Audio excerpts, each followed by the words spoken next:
I'm not sure I'd get my wife's vote. It'd be a real close deal. On to another man of the people now, the New York Giants' Lawrence Taylor, who's finally confirmed what everyone's known for a while, that he's leaving public life, or football anyway. The man who's sacked more quarterbacks than any other player in history will retire from the New York Giants at the end of the season. Not that he couldn't continue to play at a high standard, he says, just not high enough to please himself. Not the level that I've came accustomed to, not the level I think you need to be to set yourself apart from the rest of the league. I'm not going to say I'm quitting the game. I'm not quitting the game. I'm leaving the game to younger players. Well, following LT out of the door at the end of the season could well be his head coach Ray Handley, who seems increasingly unable to cope with the pressure in New York. Last season he walked out of one press conference, and last week he decided to save himself the effort by not bothering to walk in, which of course was just more ammunition for his critics. Well, I hate to speculate about anybody's job, but Mick, I really can't see him being in that seat next season. Yeah, it'll be interesting to see now. Bill Parcells still wants to coach. Maybe then LT or Stan will have someone to talk about. Back in Washington, the game is certainly being decided in the trenches, and early on, the Redskins have dominated on both sides of the ball. Offensively, they've been putting in 2 extra men on the line and double-teaming both Clyde Simmons and Reggie White. And here you see them doing a great job on Reggie.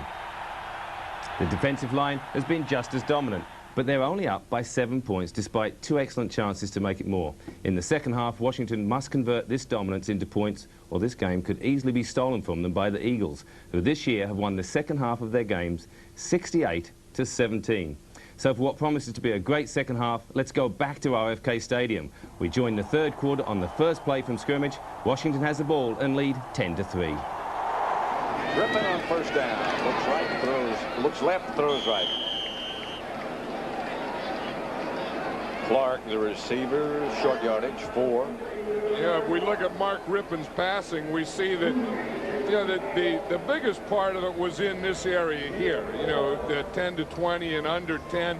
But, you know, he had thrown 19 and 12 passes over 20 yards. But today, they don't seem to, you know, be going deep. They seem to be working that shorter stuff all the time. That's Ernest Biner, short yardage. Well, you look and you see that he's 4 out of 6 here under 10 yards, 4 out of 6, 10 to 20 yards, but he hasn't thrown any passes over 20 yards. So, you know, part of that is a plan. A big part of it is a plan. And, of course, part of it is that pass rush, either real or anticipated from the Eagles. As you said when we were talking yesterday, sometimes you can scout a team in the newspapers or with the press the previous week. I think that's what happened to Kansas City and the Eagles. They talked about run, and then they just play pass. Outside to Monk. Rippon hit. Knocked out by Otis Smith. It was funny, we talked about Reggie White had 113 sacks coming into this game, more than anyone in the history since they've been keeping sack stats of any defensive lineman. Of course, Lawrence Taylor has more, but he's a linebacker, and he's never sacked Mark Rippon. One of the least mobile of the quarterbacks. Yeah, and he says he just gets rid of the ball so quick. And the other thing is, he's always doubled. I mean, he always has that big Don Warren over there, you know, where he has to fight through 2 guys. Rippon back to throw it again. This time it goes deep and it hits Clark. Gary Clark out of bounds inside the Eagle 30. Knocked out by Wes Hopkins. That's a good throw by Rippon. And that's good pass protection. I mean, here, Ed Simmons, we were talking about on Reggie White, he took a man-to-man. They doubled in the middle. They had a hold here. They gave Rippon time. And then, of course, giving Rippon time gave Gary Clark time to come all the way across the field. Now watch Ed Simmons. He's singled up here. See number 76? He's blocking Reggie White. He gets that left hand up there and stops him. Then he gets a push and gets him turned. That is great pass protection. Good footwork to go with it. This is Biner over the right side, inside the 25. Stopped by Golick after a gain of 3.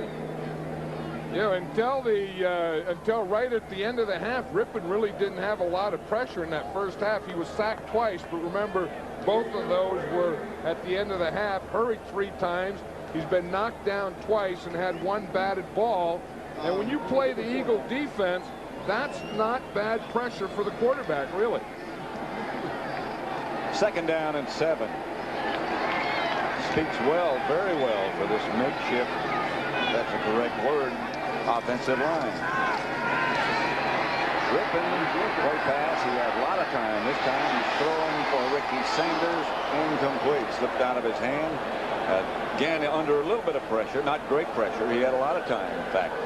Well, he threw. This is a second duck he threw. Remember the one he had Gary Clark open and he threw to the left. He threw a duck. Here he threw another duck there. Because he should have been able to throw that one. Watch it here. I mean, he's looking. He's throwing back there. What's that thing? That looks like a knuckleball. That's a trap. You know, you go out in October and you think of pumpkins and trap shoots. You usually shoot stuff like that. Tommy Jeter, part of the Eagle front four now, number 98. Rich Kotite had said that he had planned to give him more action, a flag on the play. And from the applause by Clark, you'd think it's against Philadelphia. And it's right down there where the ball was thrown, so it's either going to be pass interference of some sort, and as you say, when Gary Clark cheers, it's going to be pass interference against the Eagles. These are the things you find in rival games, but you got to keep your cool. I'm a big one to talk about that. Pass interference, number 21 on the defense. Allen. He enforced at the spot of the foul. Unsportsmanlike conduct. Number 21, half the distance of the goal. First down. The old double dipper. Yeah, they got the double on him. The first one, here's Eric Allen right here. And the first one you're going to see will be pass interference. And that's down the field right there. You see him right there. After the 5 yards, he hit him, and that's what he's arguing with. He's saying that he really didn't pass interfere. He didn't pass interfere. The thing was illegal hit. He hit him after he went 5 yards.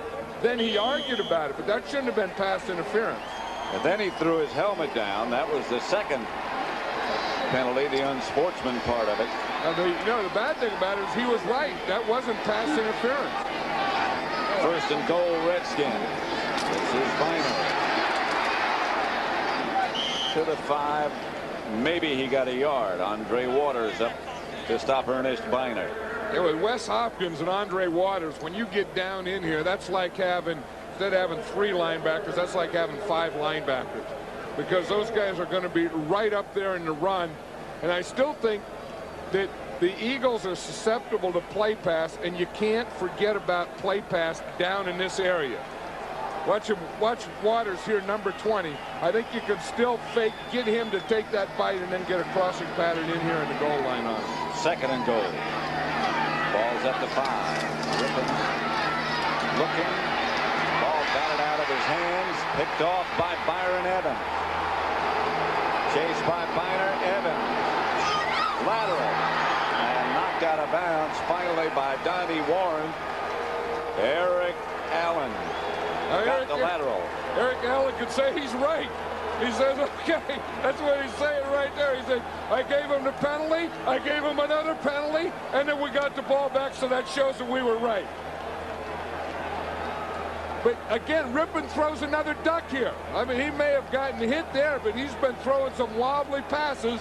Evans gets the ball. Now watch, you really have to have hands to do something like this. He switched it to from his right to his left. Then he sees something, and he just passes a lateral out there like one of those option plays.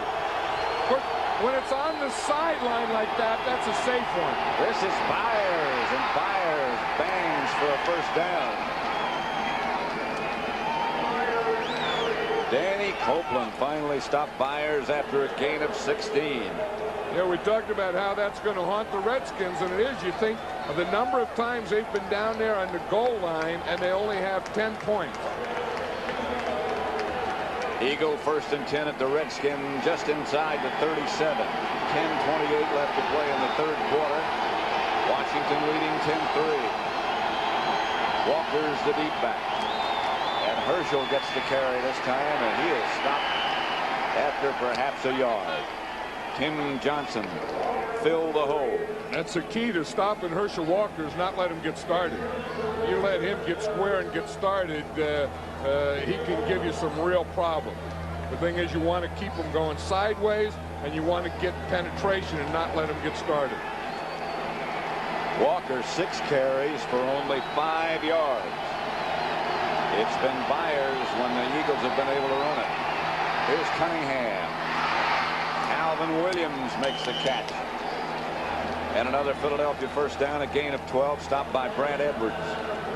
Hey, Martin Mayhew, number 35. Watch him come in here. He's going for the interception. He flies right by it, tries to get his left hand in there to knock it down, and misses the ball and the guy, and Brad Edwards has to make the tackle.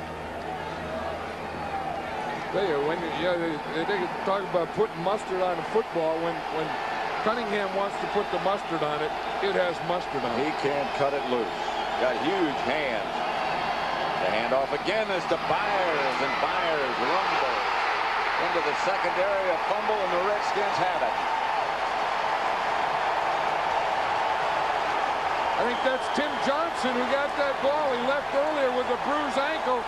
What he was doing down there, I have no idea. He must have really been blocked to get back there. Watch him. He's a tackle in the middle. Either that or he starts to pursue, because this ball comes flying out of here, goes backwards, and boom, right into Tim Johnson. Danny Copeland's helmet caused the fumble. Washington's next drive started well for Mark Rippon with his 51-yard completion to Ricky Sanders. And it was more bad news for the Eagles as Andre Waters was hurt later in the drive. I have never seen anyone carried off like that. Well, it was his knee, Pat. As he hit Ricky Irvins at the end of the play, his knee got caught up under him and twisted backwards. Irvins again on first down inside the 5. You can say what you want to about Andre Waters, but he is one tough, hard-hitting guy. Let's watch this play again. You'll see he's going to come in and really make a hit here. Now, if you just watch, you see right there his knee gets twisted back. You see the knee right there. That's where it gets twisted back as he falls over Ricky Irvins. That gives you an idea, too, how strong Ricky Irvins is.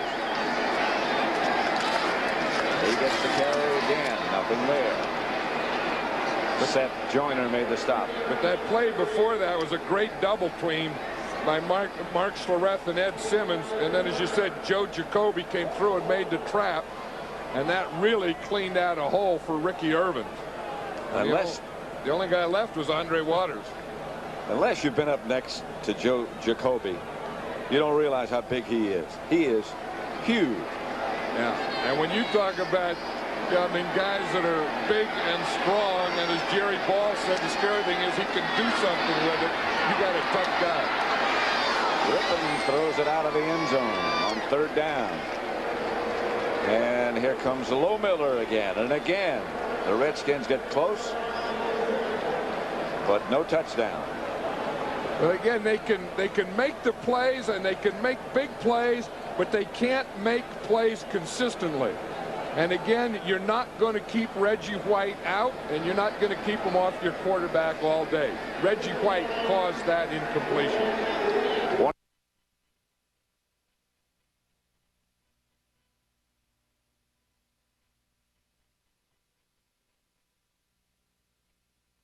Lohmiller, who's 1 out of 2 today. Lohmiller is good. And the Redskins increase their lead to 10 points, 13-3.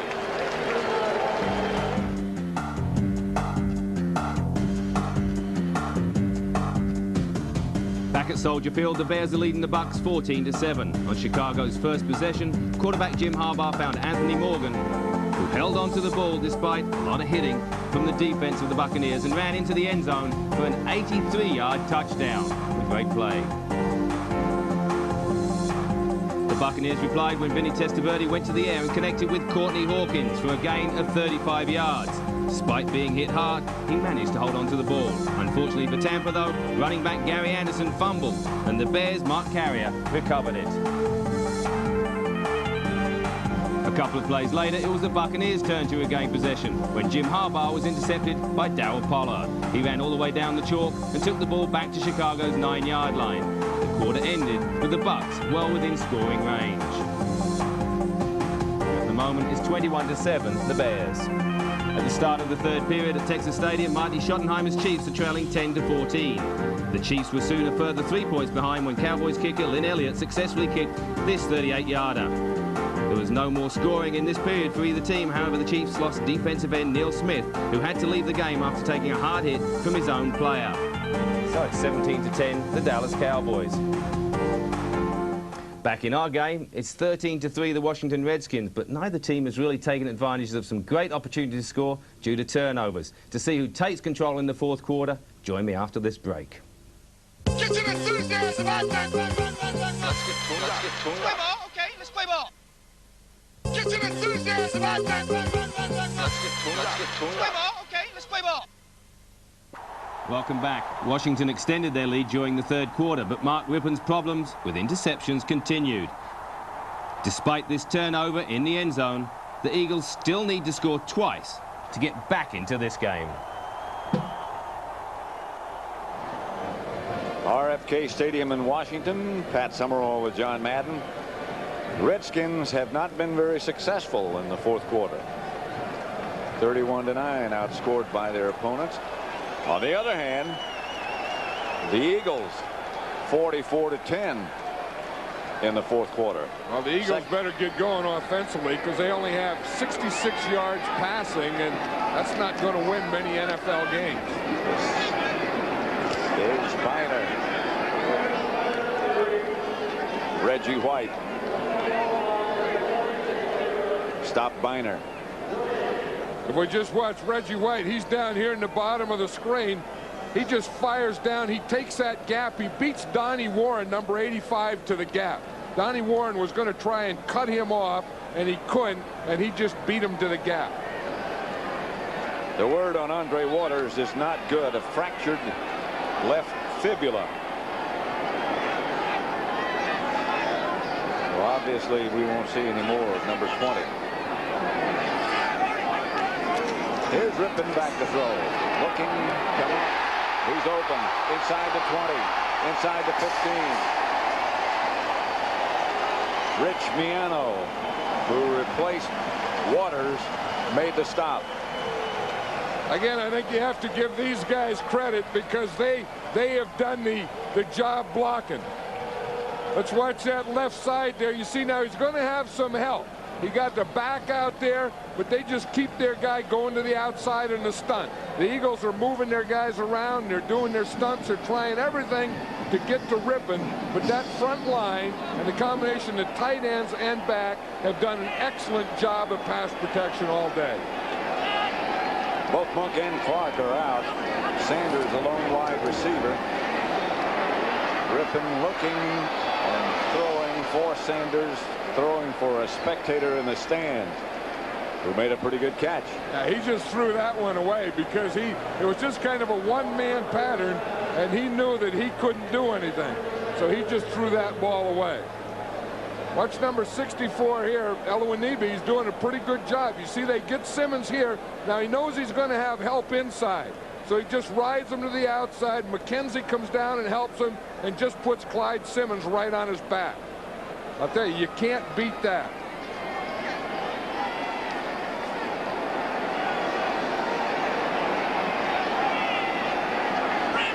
Second down and 10. Biner broke away from one tackle, got about 3 yards. Say 2. Wes Hopkins came up to make the stop. You know, let's watch number 66, Joe Jacoby here, the left guard, right here. I mean, he does a job whether he's guard or tackle, but when he hits you, he's so big and so strong, he just knocks guys right out of their cleats. Did you see that? I mean, Golick was standing in there, and Jacoby comes down on him, and that's the end. I mean, he just goes up in the air. He may be the strongest playing offensive lineman of football, Joe Jacoby. Here's Rippon rolling left. For Sanders again out of the end zone, and again Lohmiller will have a shot. Clyde Simmons put the heat on Rippon. Yeah, the Redskins have been able to move the ball. That's the 6th time that they've been down inside the 20. They only have 13 points. Of course, I know that's the good news. The good news for Joe Gibbs is we're moving the ball. The bad news is you're not getting touchdowns. Bad news for the Eagles is they're being blocked, their defense is being controlled, and their offense isn't moving the ball. Their offense hasn't gotten anything going all day. So Lohmiller will try from 28 yards out. And he hits again. That's 3 out of 4 for Chip today. 16-3. Redskins lead. The Eagles came up short on their next drive when they were unable to convert on this 4th down play, and it seemed as though they had missed their chance. However, they managed to pin the Redskins down in their own end zone, this sack leading to a safety and 2 points for the Eagles, who rejoined the game on their following drive.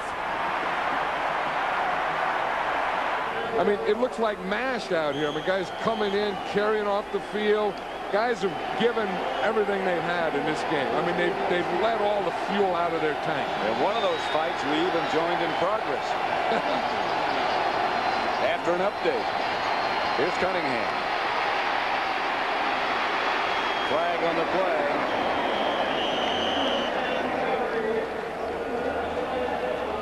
I think that week in and week out, Richie Pettibone, the assistant head coach of the Washington Redskins, and kind of the guy in charge of the defense, I think he does a better job than anyone ever has in this league. Number 79 on the offense. 10 yards, still first down. You know, John, they made much here in Washington and around the NFL of the fact that the Redskins were coming into this game with a short week to prepare for the Eagles, a big game for them. The fact that they played on Monday night. We talked to Richie about it yesterday, and he said, hey, I like the short week. Yeah. Doesn't give you as much time to think. But, I mean, I think his teams are always better prepared than anyone else's because he'll always have a great defense, but he doesn't always have the best players. This is Byers. Now they want him back in there. Of course, he has that Charlie horse, and he comes in and just plays like heck. Then they go out and they work on that Charlie horse for a while. Then they bring him back in. You know, that's what the tough. You know, the thing. I mean, everyone is empty in their tank today. I mean, just whatever they have, they're giving it to win this game. 16-5 the score. 2.5 minutes left to play. First down, Philadelphia. And he's trying to get Byers in there for another couple of plays here. No timeouts left. Cunningham sacked by Jason Buck. Ooh. That's the thing that the Redskins talked about all week, is that they wanted to contain Cunningham. You're not going to stop him. You're not going to control him, but you have to keep someone outside him, not let him get to the outside, and then push him from the middle. Cunningham again flushed out and chased and going deep. He got a man open. There's Jeff Snyder at 5'6" or 6'6". He couldn't have gotten that one. Yeah, he needed a little more length on those legs. You look at the pressure that the Redskins have put on Randall Cunningham. They've sacked him 5 times, but they've hurried him 12 times, you know, where they made him throw when he wasn't ready. Knocked him down 4 times, had 2 batted balls and 1 interception. And the crowd starts that chant, Rando, Rando. 3rd and 16. Players say they don't hear it, but they do. Cunningham lost. You can see that coming. Calvin Williams made the catch. The hit from A.J. Johnson.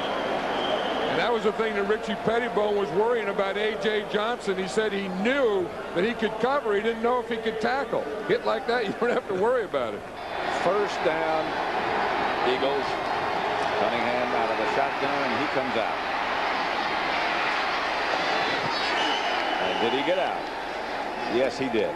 Yeah, that's the 2 things that they have to think about. If they're going to run or not get in the end zone, they have to get out of bounds because, again, they're thinking of a score, an onside kick, and another score. I would think they got to get the ball in the end zone here. I mean, they got to direct the ball to the end zone. Quick. Yeah, throw passes in the end zone. Less than a minute. 2nd and 2. Cunningham. And they can't do that. Barnett. That doesn't help much, does it? No. And in fact, an incomplete pass, that was first down. An incomplete pass would have been better than that. Right. That was a poor play. They just burned up about 20 seconds. Now they burned up 2 plays. See, that is really poor time management there because the one before, I think you got to throw the ball in the end zone. And then stopping the clock there, that second play isn't going to hurt him. But if you're going to throw it, the patterns, the guy that you're throwing it to has to be in the end zone. And the chant of Randall continues. Rich Kotite, all-time leading receiver at Wagner College from Staten Island. Cunningham, incomplete. Intended for Byers. Andre Collins broke it up. 36 seconds left. Here at RFK Stadium, the score is the Redskins 16, the Eagles 5.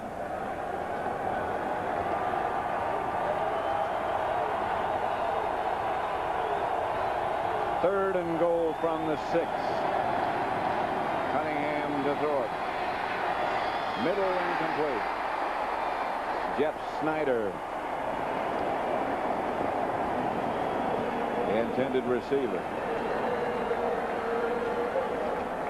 Well, the Eagles are doing now what they have to do. They're throwing the ball in the end zone, and now they only have one more play to do it. And again, they either have to get a touchdown on this next play, and then again the onside kick, and get the ball and then go for another score. It's the only chance. 32 seconds left. This has got to be in the end zone, like you said. Touchdown to Calvin Williams. Okay, now they have some excitement, see, because now that gives them 11. They can win with a touchdown.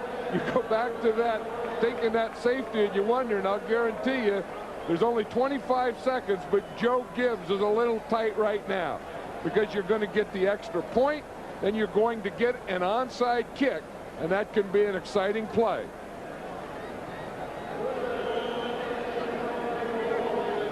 Ruzek to attempt the extra point. 25 seconds, no timeouts left for the Eagles.